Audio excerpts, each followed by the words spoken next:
But here's the point, and I'll just want to leave you with this as a Muslim community, that what this is an indicator of is economic inequality and racism against black and brown people in the United States of America. Because it is the poor people who are most likely to get locked up. It's the black and brown people who are most likely to get locked up. There's a book all about this. I'm a college professor. There's a book called The Rich Get Richer and the Poor Get Prison. The rich get richer and the poor get prison. In other words, if I'm an executive of a mine and I know that that mine is unsafe, just like the building that collapsed in Florida, if I know that that building is unsafe and people die as a result of my negligence, I knew it, it was my job to keep the people safe, I am not likely to go to jail for that. I'm just not. That just does not happen in the United States of America. Whereas if you're a young black kid, young Puerto Rican kid, young Mexican kid, you steal a loaf of bread, you're likely to do some time for stealing that loaf of bread. Not that I'm excusing stealing, but we have a system where the rich get richer and the poor get prison. And so one of this is because of economic inequality. The other reason is because of racism in American society. Now, things have gotten better for black people in this country, believe it or not, over the past 50 years. I say it this way, 40, 60, 25, 4, black America doesn't live here anymore. There's a book, another book called Disintegration by Eugene Roberts. He talks about how over the past 60 years, it really was 40 years ago, 60 years ago,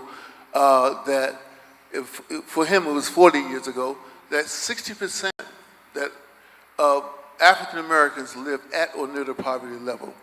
Fast forward to 2010 when he was writing the book, that number has dropped to 25%. So things have gotten better, right? It's 40, 60, 25, 4, black America doesn't live anymore. But the other difference is that the black America that was here 50 years ago has changed dramatically, that there are now what he calls 4 black Americas. One, people like Obama, who became president of the United States, and Oprah, who's a billionaire, right? These are the transcendent. And then there's the middle class, which is the largest number of people like me, who were born poor, who went to school. And then there are the very, very poor people at the bottom, 25%. And then there's a group of mixed people who are intermarried people, like Naomi Osaka is half black and she's half Japanese. There are a lot more of those people. And then there are people who immigrated from the Caribbean and Africa who look like me, but socioculturally they're not exactly like me. So black America has changed, but it doesn't mean that racism has changed. Because in the state of Connecticut, where I come from, we've been deinstitutionalizing people, and so that fewer and fewer people are locked up, in fact, in that state. But as we did institutionalize people, what we found that black and brown, black and Hispanic people are locked up more frequently than white people for similar crimes. So what's my point here? If we look at Surah An-Nisa 135, that it is our responsibility before Allah Ta'ala to stand up for justice, right? Even if against us, ourselves, be it for rich or poor, you know it till the end. This is something that we need to be aware of, that we should be at the front lines doing whatever we can to educate people about this, to push for policies that get rid of mass incarceration, and to push for practices that deal with mass incarceration. Also, as you know, a significant number of people take Shahada while they're in prison. And we should be very active, and maybe you already do this, in going into those prisons and trying to make sure that when those people come out, that they have a pathway to stability while we're trying to change that system. We are people who are strong and resilient as Muslims. We know that people have come out of that system and done great good for us. One of the major reasons that I took Shahada was reading the autobiography of El-Hajj Malik al-Shabazz, Malcolm X. After he came out of prison, he went to the Nation of Islam with their version of proto-Islam. But before he died, he said something that I'd like to leave you with tonight as you think about this mass incarceration and what we can do about it individually and collectively as Muslims who stand out for justice. He said, I'm for truth, no matter who speaks it. I'm for justice, no matter who is for or against. I'm a human being first and foremost, and as such, I'm for whomever and whatever benefits humanity as a whole. Thank you for listening to me. May Allah make us amongst the people of Taqwa. May Allah save us all from the hellfire. May Allah join us together in Jannah. And may Allah make us amongst people who are striving to do what's right, no matter what other people say. Walhamdulillahi Rabbil Alameen. Assalamu alaikum wa rahmatullahi wa barakatuh. Barakallahu feekum.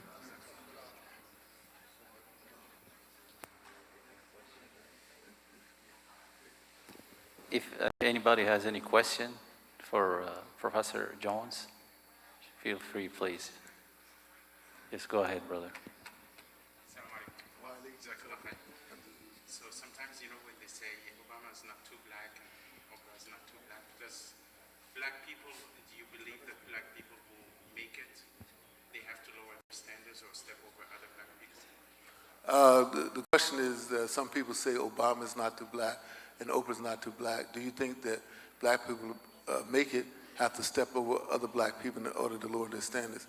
The reality is that I was born into a family that I'm an anomaly who sits before you. Both my mother and father were incarcerated, right? And so your chances of being incarcerated when you grow up, first of all, 1 in 3 black men in this country are likely to be incarcerated today, right? And so, but if you have a mother and father been incarcerated, your chances for that go up. So that's number one. Number two is that I, went to school, and by the grace and mercy of Allah, I graduated and I became a college professor that put me into the middle class. I don't think it's necessary to step over other black people in order to move ahead. I think it's always necessary to remember where you came from. If we look at our beloved Prophet ﷺ, he never forgot where he came from. He never forgot the people of Mecca. He never forgot his roots, but he always upheld, in spite of not forgetting that, La ilaha illallah, right? He always upheld that. And so this is not an easy thing to do. Yes, you can be successful in this life, but as long as you remember that your success comes from Allah Ta'ala and that you owe it back to the community to be just. You owe it back to the community to give back to the community. And so therefore, in their own ways, Allah knows best. Both Obama and Oprah see themselves as giving back to the community. Allah Ta'ala is the final judge. We have a system that we are required to give back of our wealth and our time, and that we should be the forefront. We should be the role models for other people in terms of giving back, inshallah. Quick question, Dr. Jones. For coming. Most of the Jama, we are immigrant people, right? So how do you, why it is so important for me understanding the incarceration of the black people in America? Can you little bit help understanding? I know it is important matter, but yeah. So the question is that many of the people in the Jama'ah are immigrants to the United States of America. And why is it important to understand the plight of black people in America? I think the first point is from the Quran, where in Nisa 1, Ya ayyuhan nas taqu rabbakum ladhi khalaqakum min nafsin wahida. If we believe that, right, we understand that these categories are something that we made, right? That there are no races, there's only one. This ayat, to me, says there's only one. And so the point is that we should treat other people as if they're human beings just like us, no matter who they are, but particularly if they're Muslims. Particularly as Muslims, the plight, and you know better than I, right? When one part of us suffers, all of us should suffer. And so therefore, black people in America should be concerned about Yemen. Black people in America should be concerned about Syria. They should be concerned about Gaza and vice versa. I know it's a lot to do, but that's what it means to stand up for justice, right? that whenever you see it, whenever you can deal with it, I try to deal not only with issues in the African American community, but issues particularly around Gaza. That's a whole long thing for me. But Yemen, Syria, this is our collective responsibility, particularly if they involve other Muslims. And so even if I'm a, quote, immigrant, I should be able to look through whatever background that they had and see that if this person loves Allah, I want to be around him. I'll use an example. Some of you may know the name. There's a brother named Farouk Salat who died a year ago, Ramadan, for not this past Ramadan, but Ramadan before last. He was a doctor in the Fort Worth area. I met him maybe 3 years ago, and they call it a bromance. We hit it off immediately. And he was from Sri Lanka, right? But that didn't matter to me.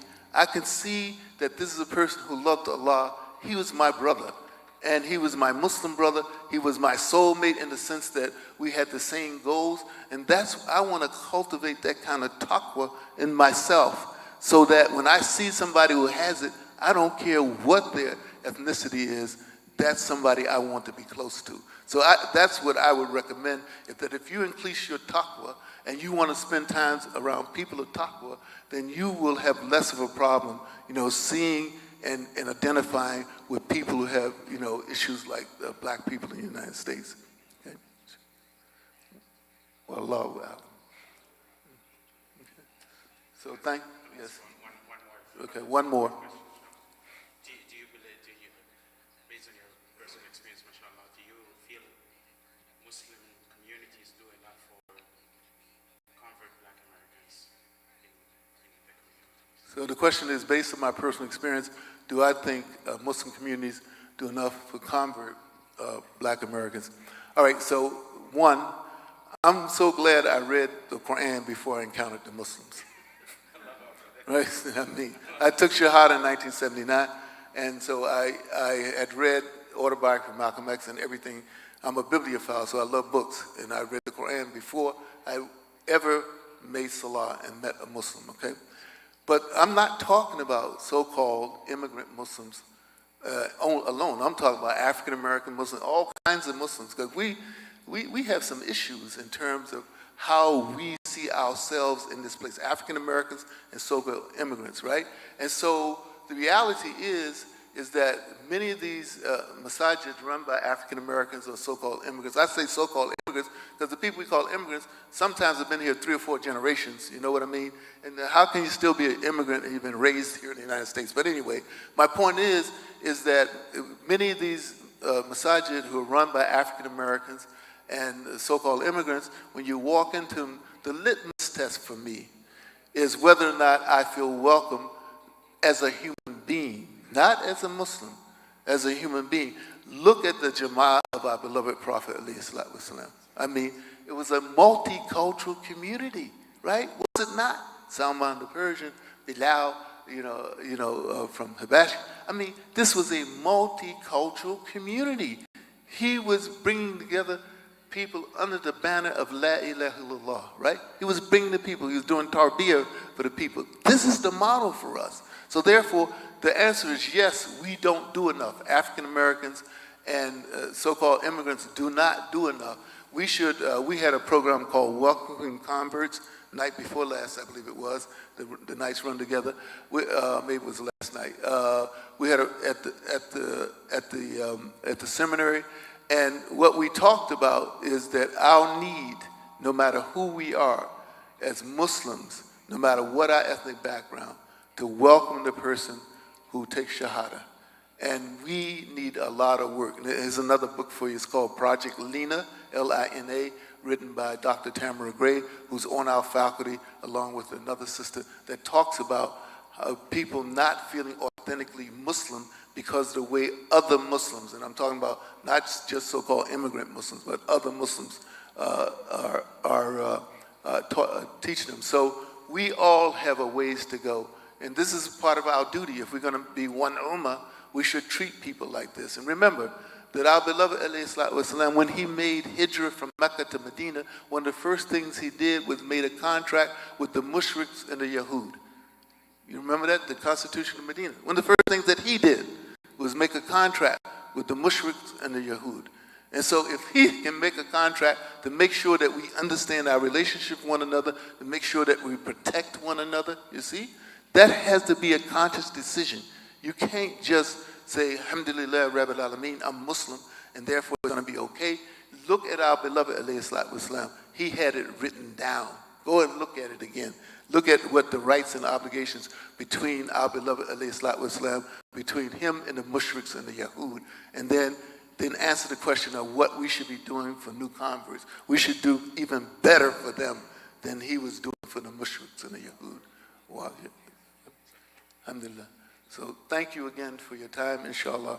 May Allah have mercy on us all and make us stronger in this deen and make us a mercy from one another, not a trial from one another, and may he make our last day our best day, and may he join us together in Jannah, inshallah. Assalamu alaikum wa rahmatullahi wa barakatuh.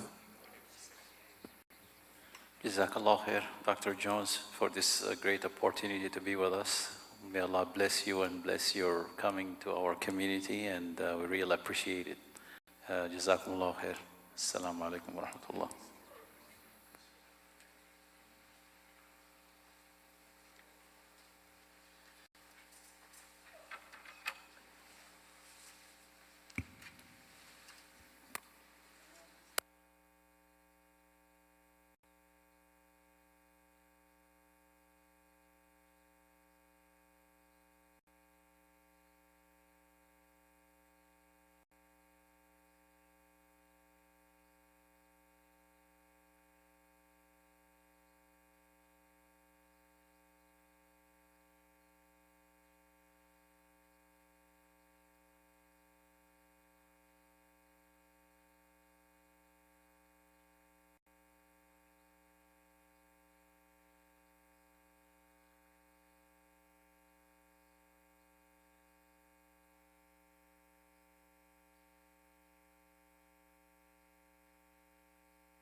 الله أكبر الله أكبر الله أكبر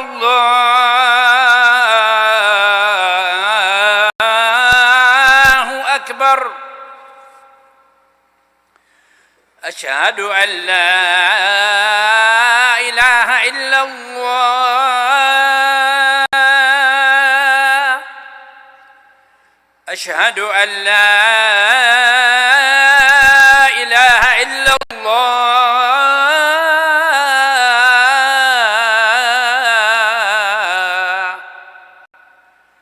أشهد أن محمدًا رسول الله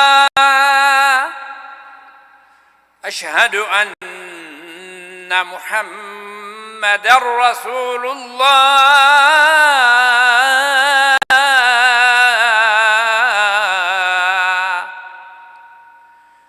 هيا على الصلاة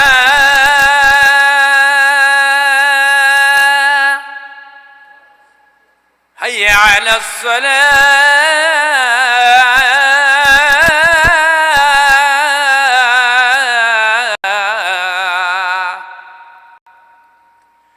هيا على الفلاح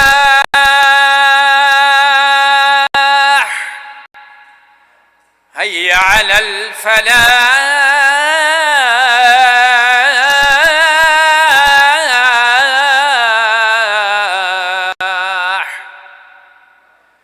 الله أكبر الله أكبر لا إله إلا الله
الله أكبر الله أكبر.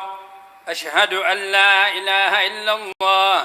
أشهد أن محمدًا رسول الله. هيا على الصلاة، هيا على الفلاح، قد قامت الصلاة، قد قامت الصلاة. الله أكبر الله أكبر. لا إله إلا الله.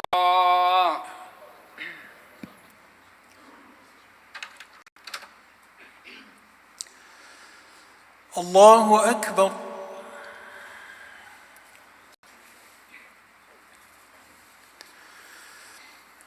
بسم الله الرحمن الرحيم. الحمد لله رب العالمين الرحمن الرحيم مالك يوم الدين. إياك نعبد وإياك نستعين. اهدنا الصراط المستقيم صراط الذين أنعمت عليهم غير المغضوب عليهم ولا الضالين.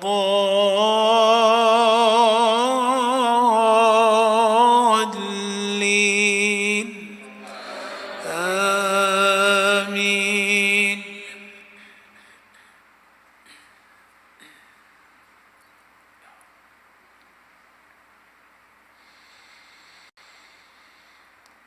إن للمتقين مفازا حدائق وأعنابا وكواعب أترابا وكأسا دهاقا لا يسمعون فيها لغوا ولا كذابا جزاء من ربك عطاء حسابا. رب السماوات والأرض وما بينهما الرحمن لا يملكون منه خطابا. يوم يقوم الروح والملائكة صفا لا يتكلمون إلا من أذن له الرحمن وقال صوابا. ذلك اليوم الحق فمن شاء اتخذ إلى ربه مآبا. إنا أنذرناكم عذابا قريبا. إنا أنذرناكم عذابا قريبا يوم ينظر المرء ما قدمت يداه. يوم ينظر المرء ما قدمت يداه ويقول الكافر يا ليتني كنت ترابا. الله أكبر.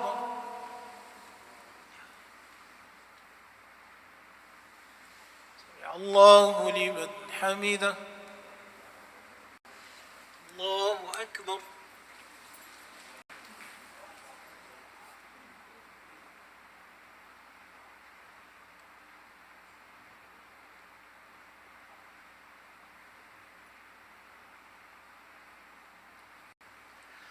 الله أكبر.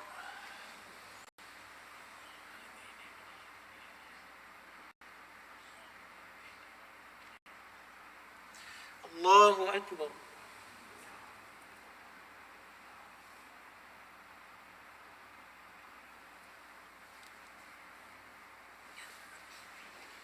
الله أكبر. بسم الله الرحمن الرحيم. الحمد لله رب العالمين الرحمن الرحيم مالك يوم الدين إياك نعبد وإياك نستعين اهدنا الصراط المستقيم صراط الذين أنعمت عليهم غير المغضوب عليهم ولا الضالين آمين.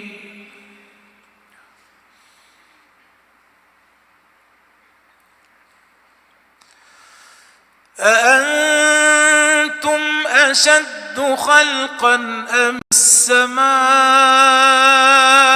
بناها رفع سمكها فسواها وأغطش ليلها وأخرج ضحاها والأرض بعد ذلك دحاها أخرج منها ماءها ومرعاها والجبال أرساها متاعا لكم ولأنعامكم فإذا جاءت الطامة الكبرى يوم يتذكر الإنسان ما سعى وبرزت الجحيم لمن يرى فأما من طغى وآثر الحياة الدنيا فإن الجحيم هي المأوى وأما من خاف مقام ربه ونهى النفس عن الهوى فإن الجنة هي المأوى يسألونك عن الساعة أيان مرساها فيما أنت من ذكراها إلى ربك منتهاها إنما أنت منذر من يخشاها كأنهم يوم يرونها لم يلبثوا إلا عشية أو ضحاها. الله أكبر.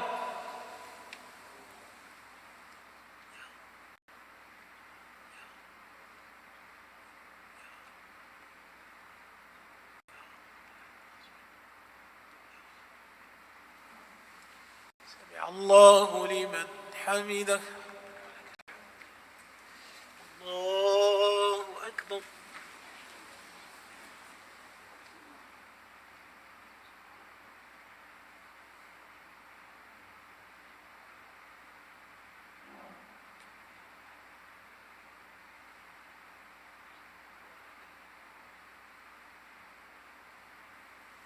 الله أكبر. الله أكبر.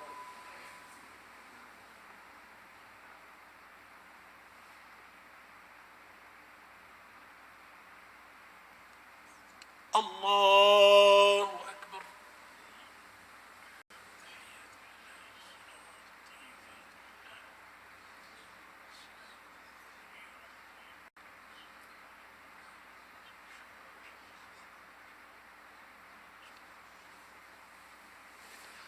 الله أكبر.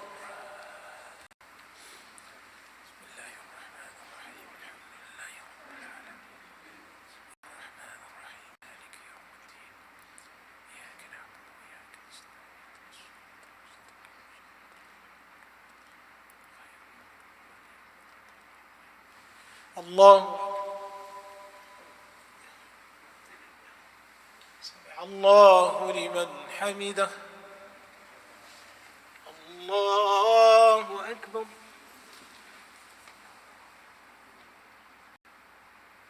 الله أكبر الله أكبر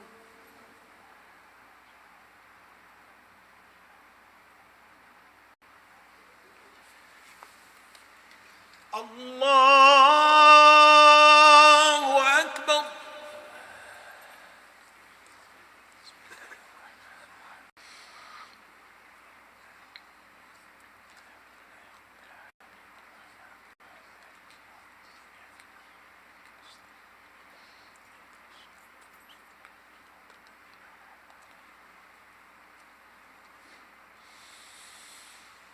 الله أكبر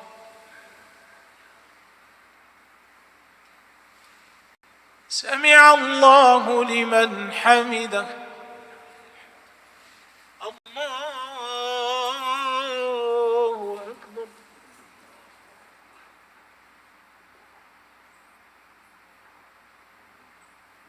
الله أكبر الله أكبر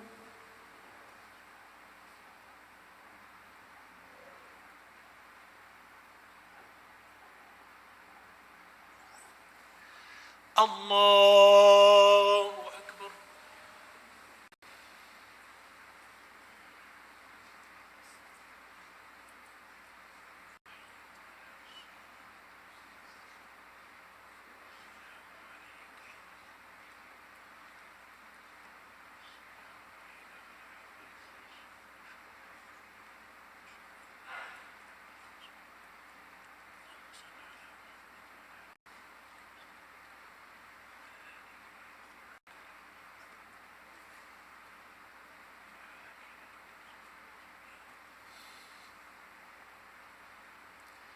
السلام عليكم ورحمة الله السلام عليكم ورحمة الله